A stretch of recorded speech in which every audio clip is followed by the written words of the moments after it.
Balita korban penculikan di Makassar menjalani trauma healing dari Dinas Perlindungan Perempuan dan Anak di rumahnya di Kota Makassar, Sulawesi Selatan.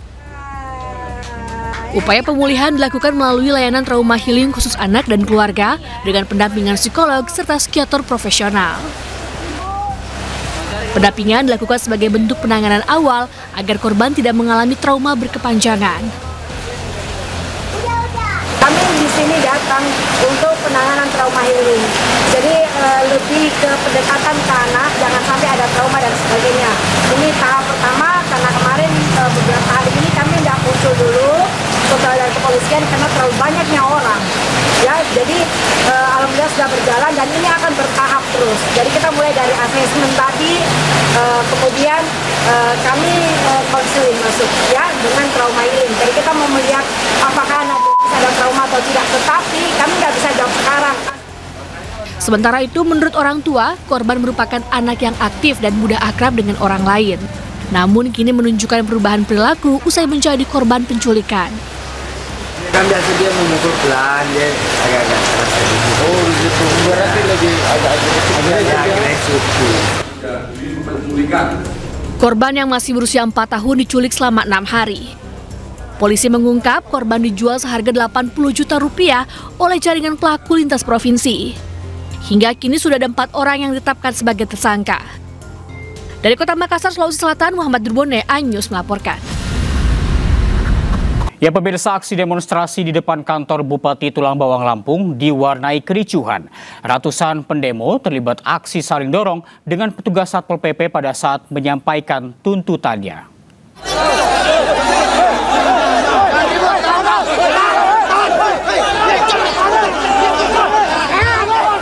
Aksi saling dorong tak terhindarkan antar ratusan massa pengunjuk rasa dengan petugas Satpol PP di depan kantor Bupati Tulang Bawang Lampung.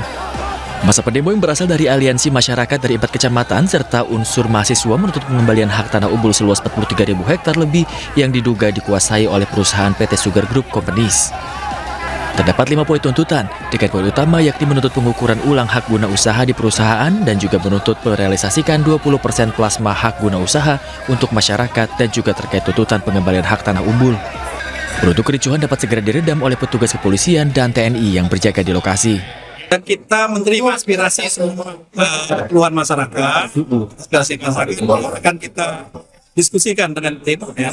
Apa masalahnya? Kalau memang kewenangan Kabupaten Tulang Bawang, kita tindak lanjuti. Tapi kalau kewenangan pusat dan provinsi ya kita salurkan. Ya.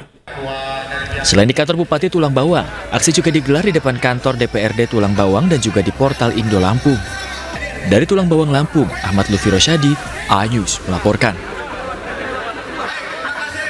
Keluarga korban ledakan di SMA Negeri 72 Jakarta mendesak agar kasus ledakan diusut tuntas oleh polisi. Sementara Menteri Pendidikan Dasar dan Menengah Abdul Multi menanggapi soal isu dugaan bullying terkait insiden ledakan SMA Negeri 72 Jakarta.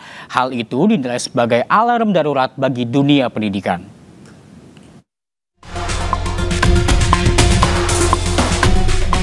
Salah satu korban yang saat ini masih dalam perawatan intensif di Rumah Sakit Islam Cempaka Putih, Jakarta Pusat, menyampaikan kepada orang tuanya agar pihak kepolisian mengusut tuntas secara transparan dan memberikan keadilan bagi para korban terkait peristiwa ledakan yang terjadi di SMA Negeri 72. Selain 13 korban di Rumah Sakit Islam Cempaka Putih, 17 korban lainnya dirawat di Rumah Sakit Yarsi dan 1 orang di Rumah Sakit Pertamina Jaya dan 1 orang di Rumah Sakit Polri. Akibat insiden ini, pihak keluarga korban menuntut pertanggungjawaban pihak sekolah. Jadi saya minta pertanggungjawaban pertama sekali pihak sekolah. Dan kedua, anak saya ini segera minta diusut tuntas pelakunya supaya cepat ditangkap. Kemarin dia sempat nulis.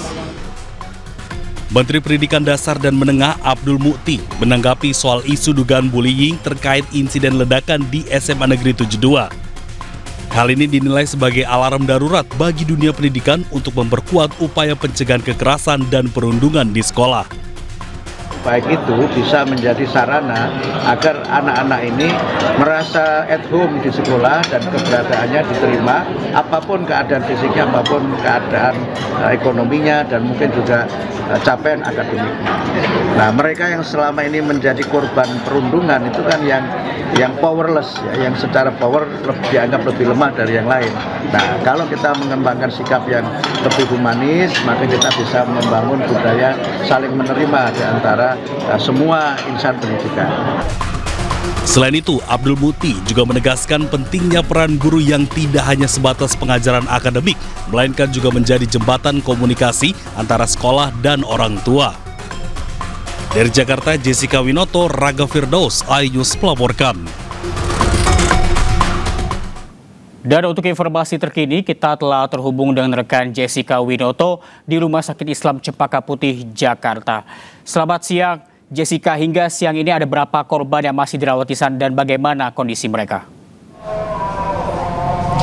Ya, selamat siang Reza dan juga pemirsa. Untuk update terkini dari yang disampaikan dari Direktur Utama Rumah Sakit Islam Jakarta Pusat, ini memang masih belum ada informasi lebih lanjut karena memang informasi terakhir yaitu kemarin disampaikan dari Direktur Utama Rumah Sakit Islam Cempaka Putih Jakarta Pusat ini menyampaikan masih ada 11 pasien atau korban ledakan yang terjadi di SMA Negeri 72 di hari Jumat yang lalu.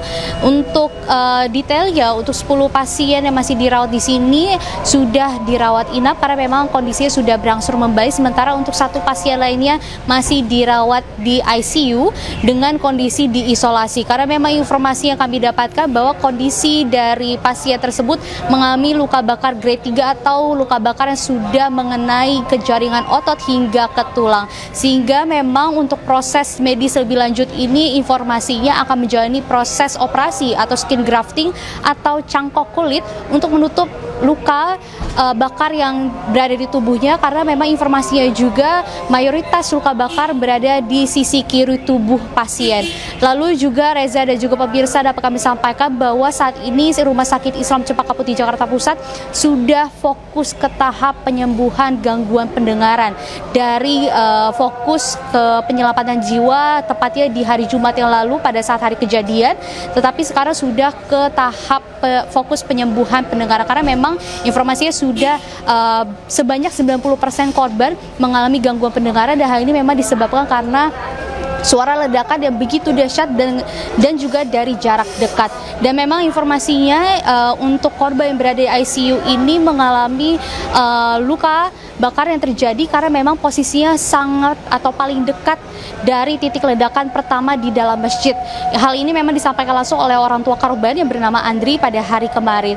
Lalu juga Reza dan juga pemirsa, dapat kami sampaikan untuk update terkini dari pasien yang berada di Rumah Sakit Yarsi maupun Pertamina Jaya. Untuk di Rumah Sakit Yarsi masih ada 10 pasien dari 19 pasien masih dirawat di Rumah Sakit Yarsi, sehingga 9 pasien lainnya sudah diperbolehkan pulang. Sementara untuk di Rumah Sakit Pertamina Jaya sudah tidak ada lagi, sehingga kita akan terus pantau perkembangan situasi yang ada di sini. Sementara itu, Reza.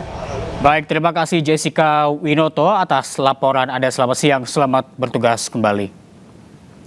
Dan pemirsa, kita ke informasi berikutnya. Siswa korban perundungan di SMP Negeri di Tangerang Selatan, Banten, kondisi kesehatannya menurun hingga alami gangguan penglihatan.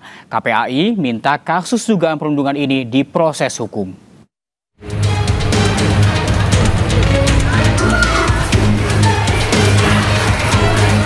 Beberapa hari pasca perundungan yang terjadi di SMP Negeri di Tangerang Selatan, pihak sekolah angkat bicara. Menurut Sriwida, selaku guru bimbingan konseling, mengatakan aksi perundungan yang dialami MH pada saat jam istirahat. Namun korban maupun pelaku tidak ada yang mau bercerita usai kejadian. Akibat peristiwa ini, korban menderita luka di bagian wajah dan kepala dan harus dilarikan ke Rumah Sakit Fatmawati, Jakarta. Dia itu di tanggal 20, itu di jam 9-an setelah istirahat, setelah makan MBG. Kemudian setengah 10, ibu ada supervisi di kelas tersebut. Dan itu tidak hadir. Iya, itu tidak ada aduan, Bu, saya sakit, Bu, saya di ini, itu tidak ada aduan. Sebelumnya, seorang siswa kelas 7 di SMP Negeri di Tangerang Selatan, menjadi korban perundungan oleh rekan kelasnya sendiri hingga harus dirawat di rumah sakit. Dari Tangerang Selatan, Banten, Nunung Purnomo, iNews melaporkan. Pemirsa, 17 terdakwa kembali dihadirkan dalam sidang kasus kematian Prada Luki Sepril Saputra Namo di Pengadilan Militer 315 Kupang, Nusa Tenggara Timur. Dalam sidang terungkap ada terdakwa yang menganiaya korban menggunakan selang.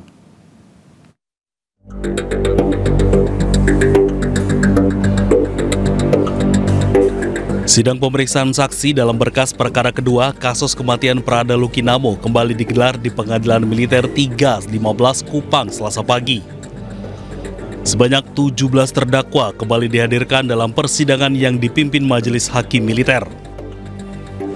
Letda Infantri Lukman Hakim menjadi saksi terakhir dalam berkas perkara terhadap 17 terdakwa tersebut. Dalam keterangannya, saksi menjelaskan bahwa korban Prada Luki Namo dan seorang rekannya sempat dinasihati oleh beberapa terdakwa. Namun secara spontan ada pula terdakwa lain yang menganiaya korban. Itu kan sebelumnya itu tidak ada sebenarnya ada yang melakukan pelanggaran mungkin satwa. Hingga saat ini sudah ada 12 saksi yang diperiksa. Sedangkan pemeriksaan saksi tambahan dijadwalkan akan dilaksanakan pekan depan. Sampai dengan hari ini sudah diperiksa sebanyak 30 orang saksi. Jadi tinggal satu saksi lagi di dalam berkas yang belum diperiksa, yaitu atas nama Letda Infantri Rahmat, dan besok akan diperiksa. Sebelumnya, sebanyak 22 prajurit TNI dari Batalion Infantri 834 Wakangamere diduga terlibat dalam tindakan penganiayaan terhadap Prada Luki Namo di asrama militer yang mengakibatkan korban meninggal dunia. Dari Kupang, Nusa Tenggara Timur, Eman Suni, iNews melaporkan.